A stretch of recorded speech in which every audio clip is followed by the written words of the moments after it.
Hello and welcome to the Superintendent's Perspective. I'm Lisa Ayala with Edinburgh CISD Public Relations, and I'm joined by Dr. Mario Salinas, Superintendent of Schools, and our Assistant Superintendent for Curriculum and Instruction, Dr. Eva Torres.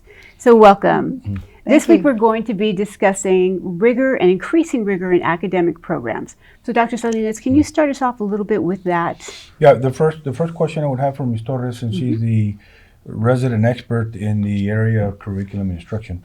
I know that this last academic year, there were 135 students recognized as National Hispanic Scholars. Can I assume that Edinburgh CISD probably have the most Hispanic scholars in the Valley? I'm certain of that, sir, from the way that we have seen the pattern of results that have come through over the past several years. I know that UTRGV, from the previous round of testing, UTRGV, we met with them when we were discussing the collegiate and high school, and they said Edinburgh CISD had the most Hispanic scholars in the Valley. How about that? Of any school district.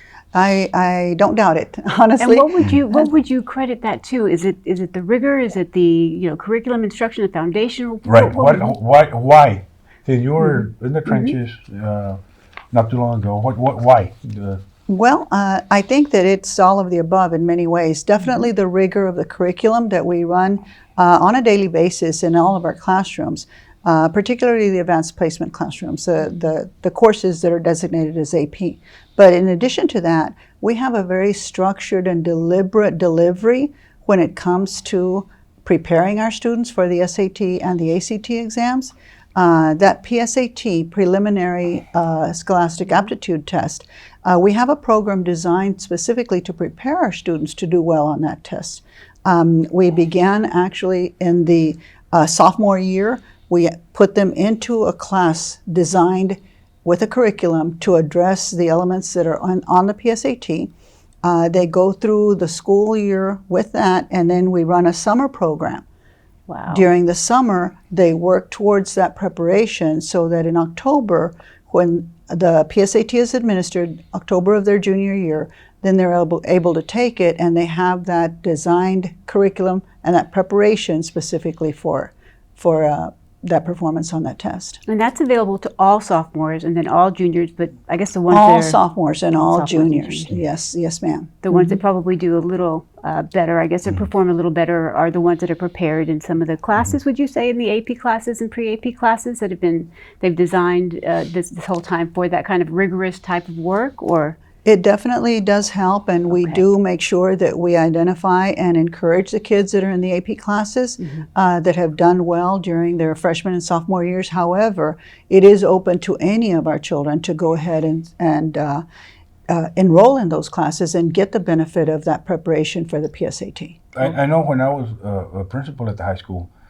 the students that were recognized with this Hispanic Scholar Recognition Program, most of them were UIL students. Back when I was a principal, and I'd imagine 90% or more of the Hispanic scholars that were recognized last year probably participated in UIL of some sort. Yes, sir. There's a strong correlation, in my opinion, between the UIL programs and how well they score on the standardized exams, particularly those that are for the college entrance exams. UIL not only builds the concepts and the skills, but it also teaches them how to work in a very systemic way and under a timed element. And so a lot of those college entrance exams are timed, and UIL teaches them how to systemically go through an exam and answer as quickly as they can and move on to the next. And we have that very obvious opportunity through UIL, not only in the mathematics, but also in the reading and the writing. Yes, and I believe in that 100%. Yes. Because the PSAT, the SAT, the ACT, they're all timed. Yes. Now they'll give you 45 math questions and you got 10 minutes. Yeah, that's right. And our students, they can do the math, but many students are not used to the pressure of time. Right. You got 10 minutes to answer 45 difficult questions.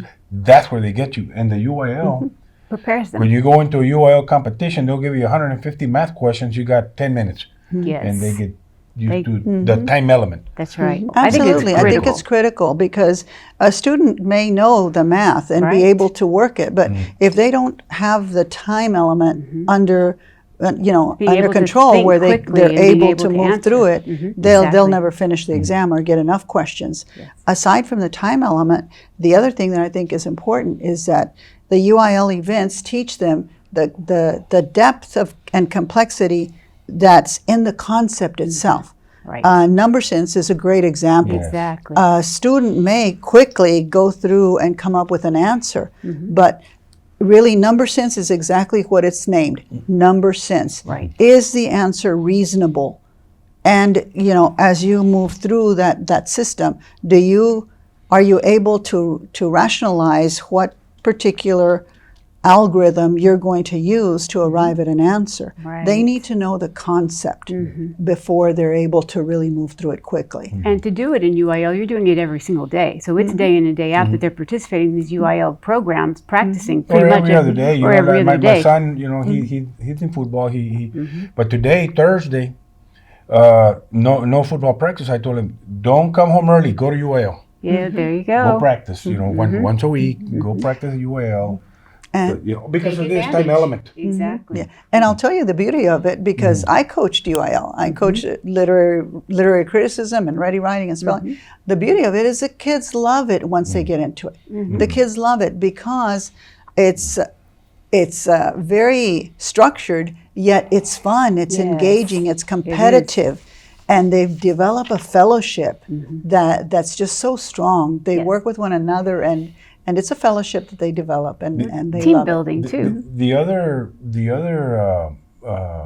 students that also the increases the rigor of our program is you talked about it, to the advanced placement program. I know that we had 153 advanced placement scholars this last school year. Talk to us about that. Yeah. Another area where very few school districts even come close. to the number of AP scholars. Right. What's an AP scholar, first of all? Well, an AP scholar is a student who's passed at least 3 AP exams. And the AP exams are wide in focus and range. You have them all the way from English to math, economics, science. There's almost art, music, theory. The AP exams are very wide in scope. What is the rigor of an AP exam? Let's say calculus or chemistry or physics. They're all designed to test a student's knowledge at the college level. Right. And so since the AP exam itself is testing a student at the college level, they need to be able to demonstrate on that exam that they're familiar with college level concepts and are performing at that sense. So it's above and beyond the high school curriculum. So if a student here in Edinburg, in one of our high schools, takes an AP calculus test on May 14, is it the same AP calculus test that they take in California or New York or Washington, D.C.? It is exactly the same exam. And that's one of the things that, for me, is so important and significant when it comes to AP. Yes. Because if you have a student in a particular class, and a lot of times as a parent, I was very cognizant of it. I can put my daughter in a class and she can make 100 in that class, but there's no assurance of the level of rigor in that class unless you have a nationally normed exam at the end of the course to determine the validity of that curriculum. With advanced placement, as the student completes the curriculum, then at the end, they take that nationally normed exam. And if they score a 3, which is generally considered the passing score for advanced placement, that means that they are at that level where they can perform successfully probably in any college anywhere in the nation. And what happens is just what you said. A 3, if they score that here, it's the same whether they took the course in New York, whether they took the course in California, Boston, in the highest prep schools in the nation. Right. Our kids are competing with them, and they are doing amazingly well. First of all, the AP tests themselves are extremely rigorous. I've seen them. Yeah. They're as hard a test as you're going to see. Right. For starters, how are children pass those tests? Yeah. in looking at Especially those- three of them. That's right. Correct. That's right. Uh-huh. 3 of them. Especially There's get- some that not pack even- 10 or more. I know. Right. Right. When I became superintendent, there was the trend was to get away little by little from the advanced placement program, but knowing the value of the test, the rigor of the test, the quality of the programming, the advanced placement programming, Right. because I was a principal for almost 10 years, I re-emphasized the advanced placement program because I know it's good for kids. Right. It's as rigorous as it's going to get in public schools. Yes. And so we have made a new emphasis, Yes. renewed emphasis into getting more students to take the test. We have re-emphasized the AP testing program, the AP program to our teachers. There you go. We have Made sure they're trained. Right. We told our principals if the teacher is going to be teaching pre-AP classes at the middle or ninth grade, or they're going to be teaching advanced placement classes, the teacher must be trained by the College Board. Right. That's right. Through a That's summer institute. We're not talking 30-minute training. We're talking Right. 40 hours training A week long? a week-long training session in their area of expertise. So it's you want to talk a little bit about that? No, we run out of Yes, time. absolutely. And I'm glad that you brought that up in Yes. terms of the training of the teacher and the actual AP program itself, because we spoke quite a bit about the test and how the kids score on the test. But honestly, and to reiterate your own philosophy, Yes. Dr. Salinas, it's not necessarily the test. The importance is in the rigor of the course Right. and the curriculum. And so even if the student doesn't achieve the College Board, score of 3, Right. the coveted 3, even if they don't achieve that, they have had that curriculum and that rigor in that classroom that's preparing them not only with the concept and with the understanding and knowledge of the content, but also with the discipline, the study Exactly. habits, That's right. and the understanding of what a college course is really like. And to me, the value, and not just to me, because I know that Yes. in your work at Edinburg North, along with me, the value of the course really is what defines and gives significance to the AP program. Yes. So here at ACISD, as Dr. Salinas said, we're making sure that our teachers are trained, week-long training by College Board trainers, for their content area.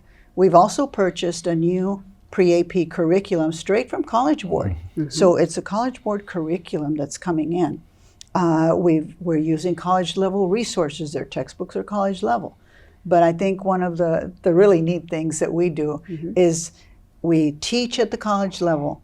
We use college level resources. Right. We use a college level curriculum. However, we make sure our teachers understand you're teaching high school kids. Now, is it So- an exclusive Right. program or inclusive program? Totally inclusive. Oh, see. Totally Meaning inclusive. if a child wants to Anybody. take the challenge, you're welcome. You're welcome. And we emphasize to our teachers, you're teaching high school kids. Let them come in, take the challenge. Right. Go over the curriculum slowly, reteach them, test them, give them extra tutorials, Right. work with them, give them extra credit to ensure that they're successful. The important thing here is that they learn the material. And that they're successful, like you said. That is the most important thing. And so that really has been, I think, probably the foundation and the entire your particular scope of about having this re-emphasized is to make sure that they are successful, and we have the best teachers with the kind of instruction and materials that they need. So that's been terrific. That's right. All right. Well, awesome. Well, this has been a terrific show, very informative, and we want to thank everyone for joining us, of course, and joining us this week on the Superintendent's Perspective. And we'll have another great show for you next week. So make sure you stay healthy and stay safe.